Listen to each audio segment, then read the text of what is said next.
sea, el trabajo lo haces desde... De hecho, ingenieros de animales, o sea, y les ha costado a adultos. O sea, el hecho de intentar conectar estas dos partes, ¿no? Lo hacemos desde muy pequeñitos. Y creo que desde muy pequeñitos es mucho más divertido. Y si lo hacen desde muy pequeñitos, luego les es mucho más fácil. O sea, yo creo que empezar desde muy pequeñitos es bueno. En la época del año, de una manera u otra se puede hacer todo el año, ¿vale? Y la cantidad durante una sesión depende de los objetivos de la sesión. O sea, evidentemente, solo hacer esto no tendría mucho sentido, no hacerlo nunca tampoco para nosotros. Entonces, pero si te das cuenta, el tipo de ejercicio que hacíamos, derecha cruzada, era un ejemplo. O sea, cualquier ejercicio que tenga otros objetivos se puede mezclar con este tipo de ejercicios. O sea, que es una buena vasija para un montón de ejercicios coordinativos, incluso tácticos. O sea, es una vasija magnífica de empezar con un ataque de defensa. Claro, si teníamos tan poco tiempo que era absurdo intentar hacerlo todo en tan poco tiempo, porque creo que hubiese no tener mucho sentido. Pero podemos llegar con un ataque de defensa y luego, de una manera consciente, podemos buscar mil historias.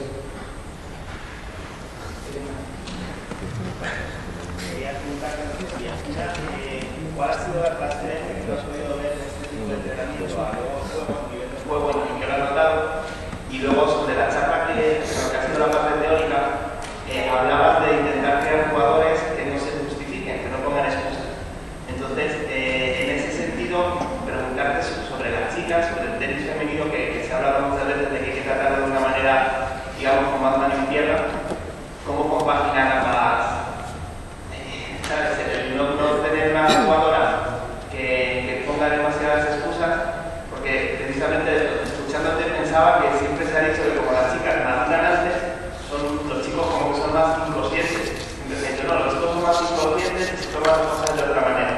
Entonces, ¿cómo tú trasladarías esto a jugadores? Evidentemente los chicos son distintos, no vamos a decir nada.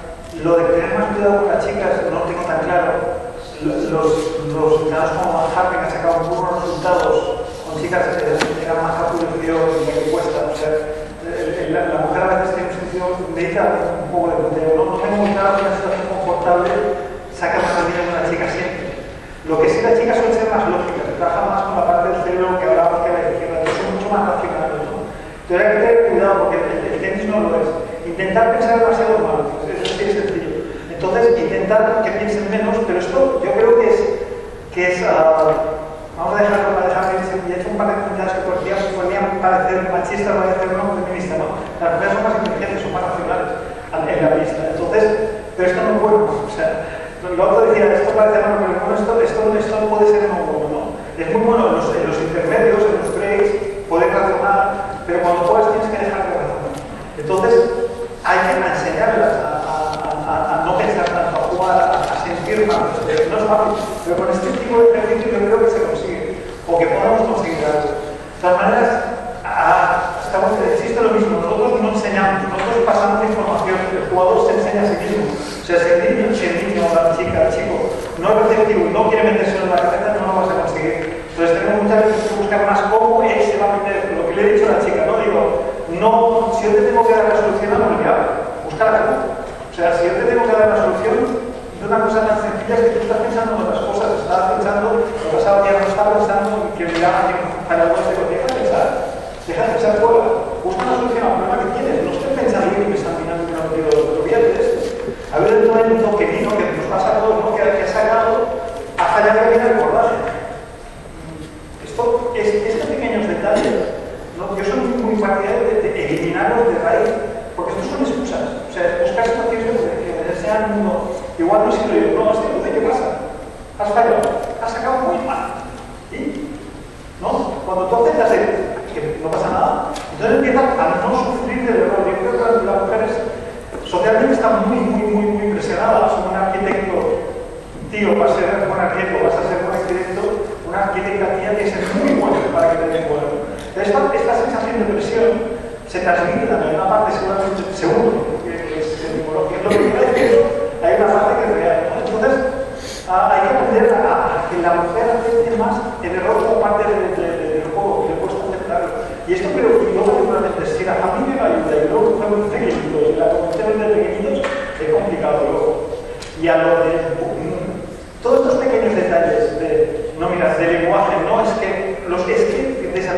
mensaje pero lo que no podemos hacer es pedir que el niño no busque excusas y las estemos buscando nosotros. Porque si yo soy el primero que tengo que hacer un esfuerzo grande para no decirle ¿qué me estás diciendo al padre del otro? Diciendo si el mío tiene 2 años y medio. Y me tengo para aguantar. Pero me apetece decírselo. Estoy diciendo perfectamente que el niño lo quiera hacer. Lo que no deberíamos permitirse. O menos conocerlo para que lo haga. Sí, yo tengo 2 preguntas. La primera es lo que le decías que los niños, bueno, que primero entra el perceptivo, primero entraba el oído y luego la vista. Sin embargo, con los niños ellos trabajan mucho por imitación, trabajan por imitación, la lógica de las cosas y reproduciendo ellos imágenes porque funciona muy bien. Esto debido igual que ellos están más subconsciente, no tan racional y... seguramente menos racional que la vista, la visión es el oído. O sea, no es que nos llegue primero la visión, es el oído, es que lo interpretamos antes, ¿no? O sea, interpretamos antes el sonido. Es muy importante cuando tenemos niños pequeños, el pam y el pum y el sonido, o sea, el ritmo, tal vez de las cualidades coordinativas, el ritmo se deja olvidado, ¿vale? Y el ritmo va muy de la mano, ¿vale? Entonces, estoy completamente el mimetismo es una manera fantástica incluso para tomar conciencia de nuestro propio cuerpo, no solo por el hecho de mejores técnicas, para coger conciencia. Uno de los problemas que tenemos, o creo que tenemos todos, es que tienes un niño con la raqueta así y dices, no pongas la raqueta mirando el suelo, y dice, no la tengo mirando el suelo. Tenemos niños hoy en día que saben muy bien cómo funcionan los dedos para la play, pero se han olvidado cómo tienen que funcionar la mano, ¿de acuerdo? Entonces, esta percepción de tu propio cuerpo es muy necesaria. El mimetismo con correcciones funciona muy bien. Tengo mis dudas de los espejos, por lo que te decía, o sea, nosotros tenemos que trabajar con nuestra... Somos una cultura muy visual, ¿vale? El mimetismo por visión. Y nos olvidamos del feeling, ¿no? Del sentimiento, del sentir cómo estoy colocado. Es decir, explicarme una empuñadura de verdad, tienes que mirar para cambiar la empuñadura, ¿no la sientes? ¿No? Entonces, yo por ejemplo estoy prohibido cuando estamos trabajando en cambio de empuñadura de que la miren todo el rato, la puedo mirar de vez en cuando para entenderla, pero luego deja mirarla, siéntela, porque no vas a poder mirarla con los ojos, ¿no? O sea, el tacto y el sonido, sobre todo en edades tempranas, es muy importante jugar con el sonido, con el impacto, entender el ritmo. Hay unos ejercicios que nosotros hacemos de jugar con 2 bolas, con pequeños e intentar que el impacto, porque no están viendo coordinar los ruidos, ¿no? De los 2 impacten al mismo tiempo, para aprender a controlar el ruido.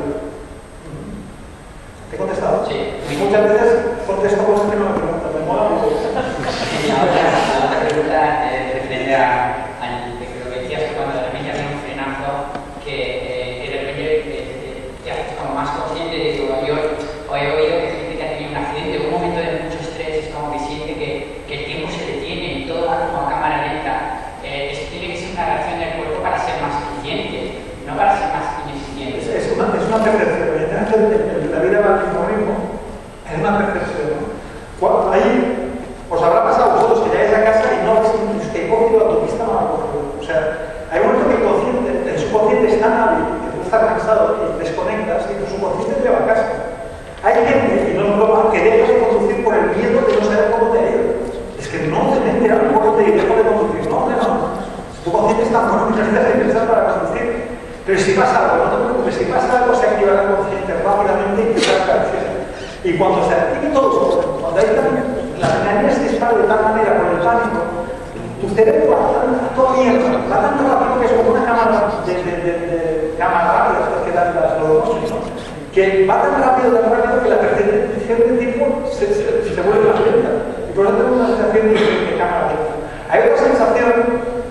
Insisto lo mismo, no soy científico, no soy psicólogo, no soy nada. Estaba hablando de cosas que leo y de cosas, por eso no puedo permitir licencias como ves que si alguien va a pensar, este tío está fumado, pues me da bien, porque no estoy como... Pero hay una sensación esta de yo ya he estado aquí, ¿vale? Seguro que en una reencarnación anterior yo estuve aquí porque lo he sentido. A ver, hay una orden de cosas que suceden en el cerebro, ¿vale? O sea, entro en un sitio, vuelvo, miro y digo, hostia, aquí no está, ¿vale? O aquí está. ¿Qué pasa? Que a veces el hipocampo, ¿no? Va a estar tan excitado que se adelanta a la razón. Entonces, he estado antes aquí, sí, millonésimas de segundos antes, lo que se ha adelantado a la razón. Entonces, me da la sensación de haber estado, por el hecho que se ha invertido. Esto le pasa a casi todo el mundo. Yo tengo un hipocampo de mierda que no me ha pasado nunca. Yo nunca he tenido la sensación de haber estado en un sitio antes de haber estado. O sea, yo tengo un hipocampo, pero mente alargado. ¿Entiendes? Otra vez tengo que estar lo que he dicho. Bueno, yo te felicito por tu conferencia, que siempre es espectacular y siempre diferente, pero no sé si estoy ahora mismo consciente o inconsciente. No sé si las dos preguntas que te voy a hacer son conscientes o inconscientes. Bueno, me he quedado dos dudas. Cuando has estado en la pista, el primer ejercicio, cuando estaba goleando, que pasaba la pelota entre que no había cuerdas, yo no me he enterado porque no te he escuchado, no sé para qué se ríe, no lo sé. Quiero que me lo expliques porque yo no, ese ejercicio con vosotros sí. El de transferencia, te respondo a la primera. Mira, el hecho de crear una variabilidad, algo extraño en la pista, o sea, los calentamientos suelen ser carnimusco, demasiado progresivos, demasiado uniformes y son calentamientos físicos. Y hay un calentamiento mental, de la concentración, de la actividad mental, de todo esto que no lo utilizamos. Y ver los niños que están tocando, que juegan un huevo, la están tocando y es que no tienen ninguna necesidad de despertarse anímicamente. Cuando empiezo yo el entreno así, tengo la sensación que luego recuperar el ritmo de entreno cuesta muchísimo. En cambio, si consigo un ritmo de entreno rápido, luego el entreno me gustan las sesiones cortas y con mucha intensidad. La idea de meter un día y con las raquetas en bolas jugando con huevos, los que juegan, es solo crear una interferencia para que estemos atentos, para que calentemos al mismo tiempo que estamos calentando entre el físico, etc. Hay un calentamiento mental.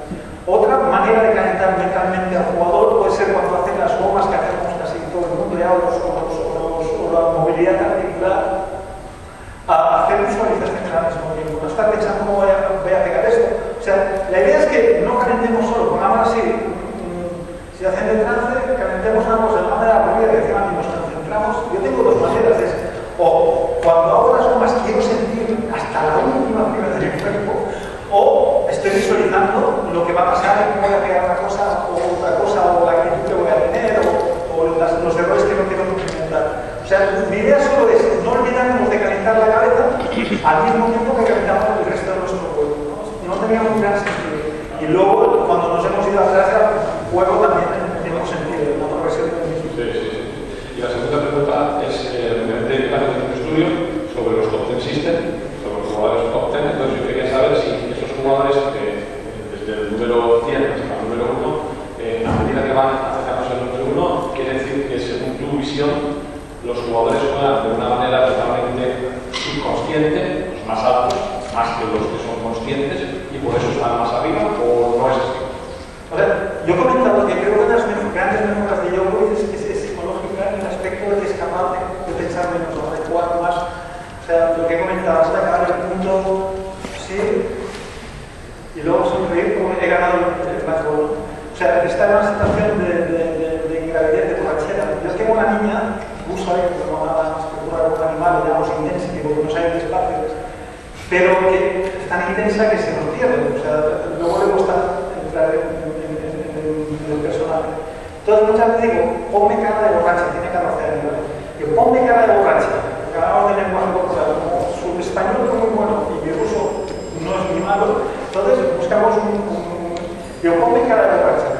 Y me pone cara de borracha, y digo, ¿cómo sabes que es de borracha? ¿No? El día se pone verde, se pone roja y he desconectado, ¿vale? Entonces le digo, pon cara de borracha, como si no estuviese pensando, como si estuviese en otro sitio. Y empieza a jugar mucho mejor. No hemos conseguido que esto lleve a los partidos, pero los ejemplos sí que lo hemos conseguido. Entonces, solo con la cara de borracha, ¿vale? Es la única cosa que se me ocurre, ¿vale? Pero no se lo podemos superar. Pero lo que sí yo creo es que los top 10 o los top 100 hay diferentes casos, ¿vale? El caso de Djokovic para mí es un tío que en el flujo muy bien. Federer creo que tampoco piensa demasiado cuando juega, ni los cambios de campo tampoco, creo que no piensa. O sea, que lo hacen inconscientemente. ¿Perdón? Lo hacen inconscientemente. Los tiros, los golpes. Pero Rafa, por ejemplo, utiliza el consciente muchísimo, porque Rafa es capaz de realizar muchas cosas. O sea, la gente le gusta estar en la situación y mantenerlo gráfico, o sea, es donde se encuentra. Y la cualidad de Rafa, que no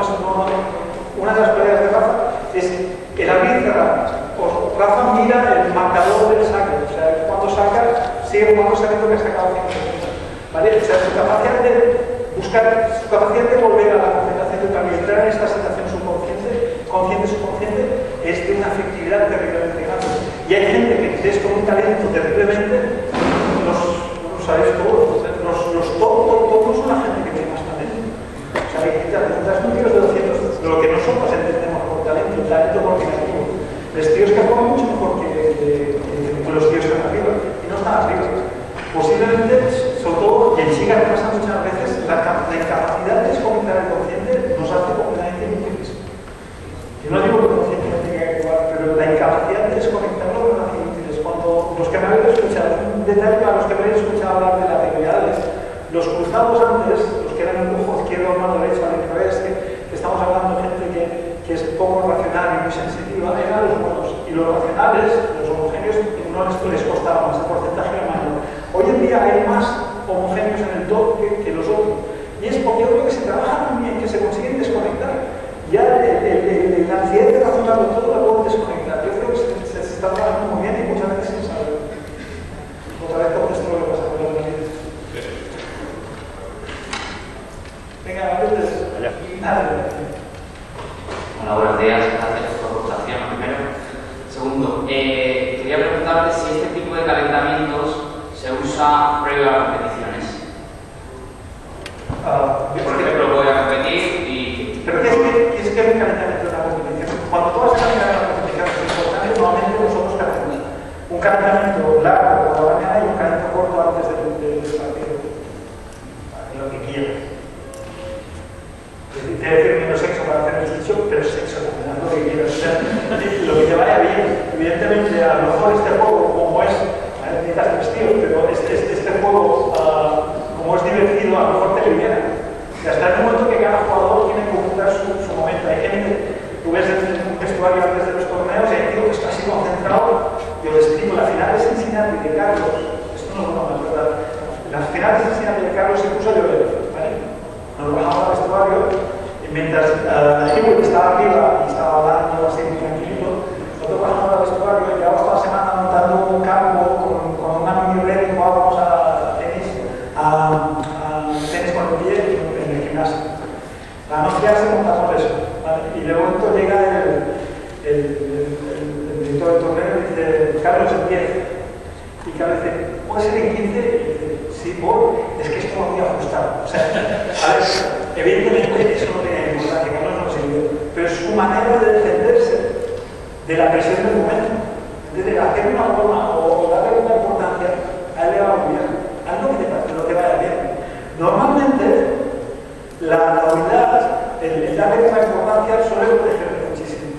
El que va de grandilocuente y a la arrogancia suele paradoxar. ¿Me explico?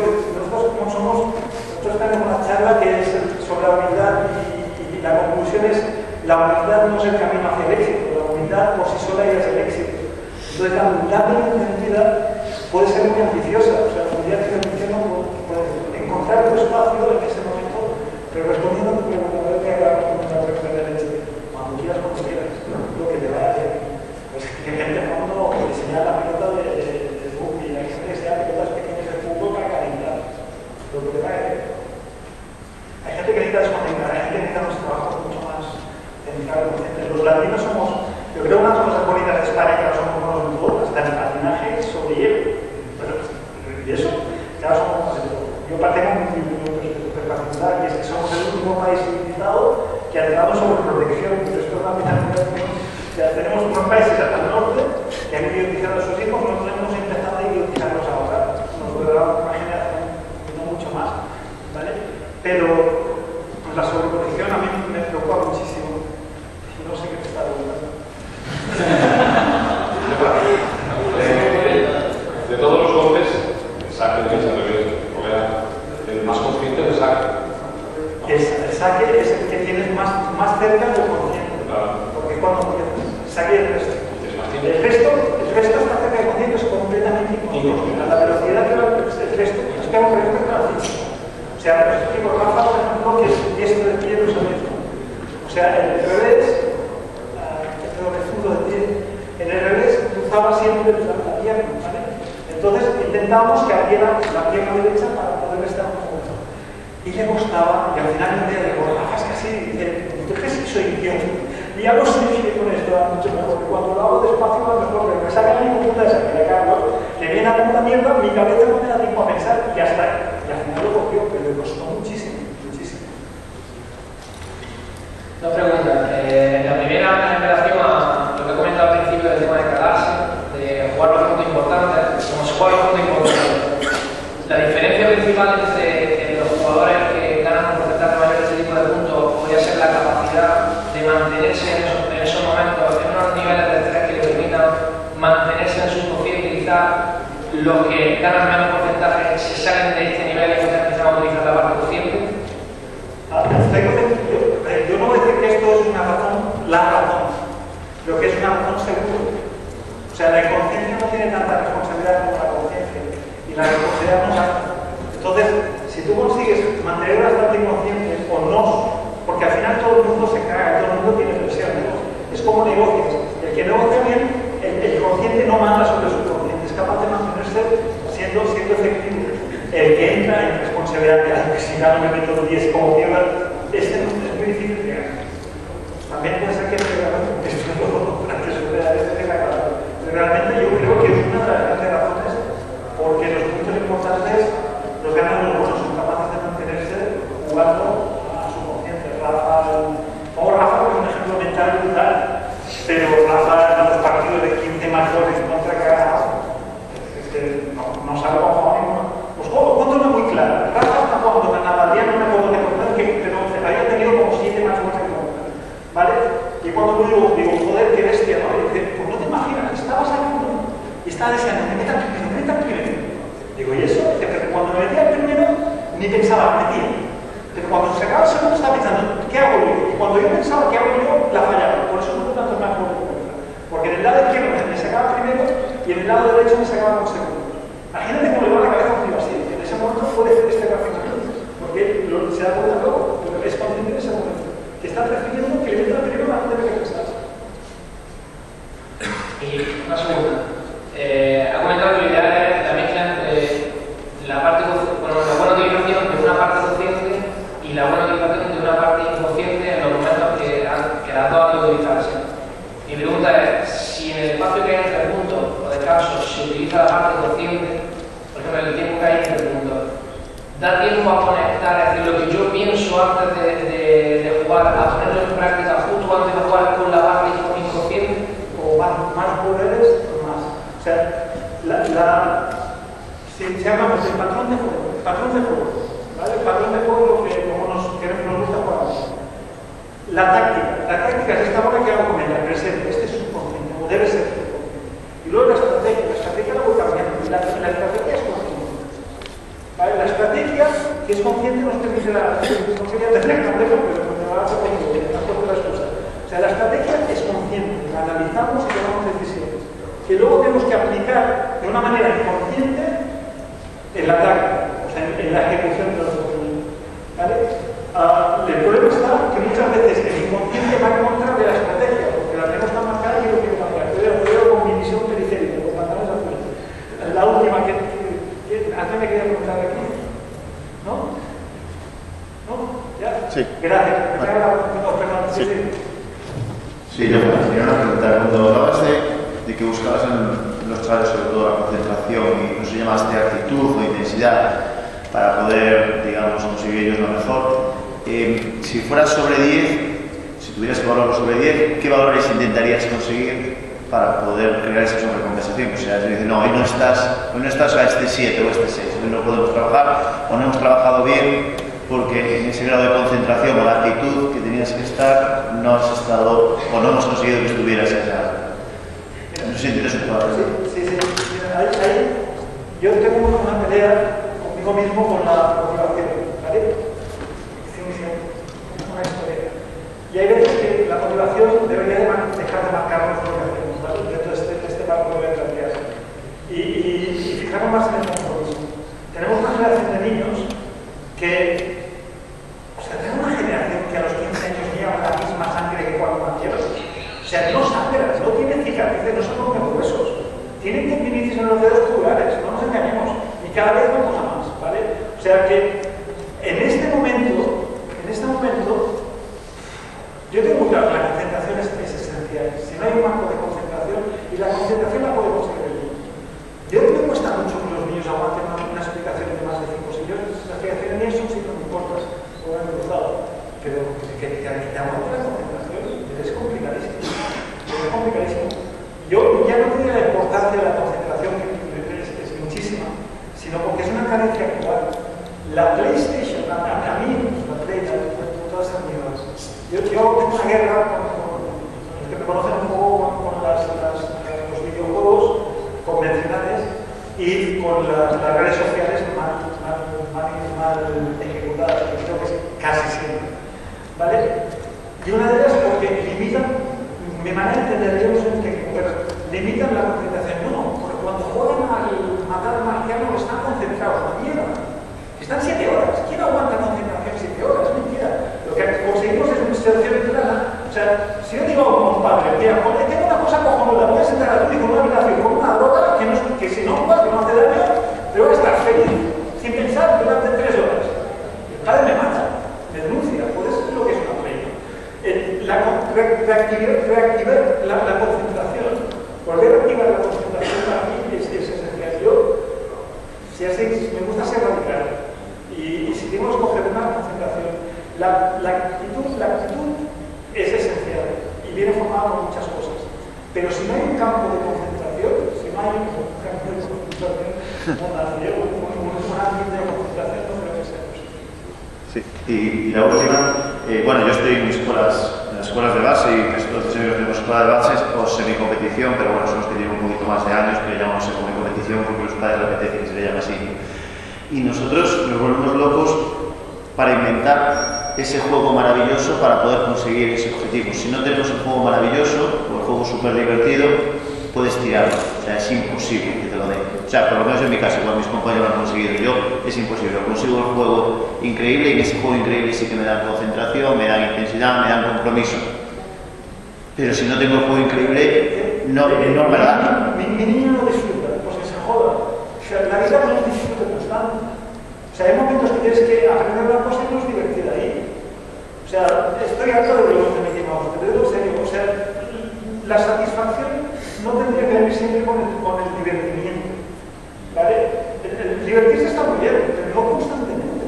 Hay que llorar, y hay que aburrirse, y hay que hacer cosas que no te gustan. Tenemos niños que no hacen, y esto hay que aprender a hacerlo y convivir con ellas. O sea, cuando me viene un niño en nuestra academia que puede hacer de todo, este año he quitado la Play. ¿Vale? Tenía una habitación con Play. ¿Vale? Era marketing. Y dije, no creemos, hay igual marketing, ¿vale? Y este año me encontré que los niños, en lugar de bajar a desayunar, bajaban únicamente, no desayunaban para hacer cola. Tal como pasó esto, la desenganché. Y vino mi mujer que me ayuda y me dijo, hostia, a veces te pasa porque esto es muy importante para una academia. Yo dije, no podemos hacer lo que no queremos, ¿vale? Sacamos unos bromas, hemos sacado ajedrezes, parchises, etcétera. Están flipando, se han inventado un ajedrez. Yo todavía había 2 niños jugando ajedrez matando para atrás campeones. Digo, que es perfecto. No nos han pedido ni cómo se juega ajedrez, se lo han inventado entre ellos. O sea, hay una interacción, juega cartas, están en el ping-pong todo el rato. La Play no se añora, la Play la tenemos porque es fácil, pero no se añora. Si queremos evitarla, la podemos evitar. Nosotros la hemos evitado con un montón de niños todo el verano. Tuvimos problemas las 2 primeras semanas con una americana que decía que era imposible que se Play. Y dijimos, pues, muere. Pero no, de verdad, es que va a ser imposible. Están encantados. No hemos parado lo de las... El otro día me vino un amigo, digo, yo a eso dice, joder, yo tengo mi hija, quien no habla, no dice ni papá ni mamá, y sabe decir iPad. Cuando llega a casa para jugar con el iPad. Me explico. Algo para gusta. O sea, creo que es Einstein, claro, Einstein dicho que ha dicho tantas cosas, pero que dijo que con la tecnología ganada la humanidad tenía una primera generación de idiotas. No sé si es esta, tengo 2 hijas, o sea, pero si no esta es la que viene, seguro. O sea, o lo paramos o es la que viene. Oye, me han hecho 200 veces para allá.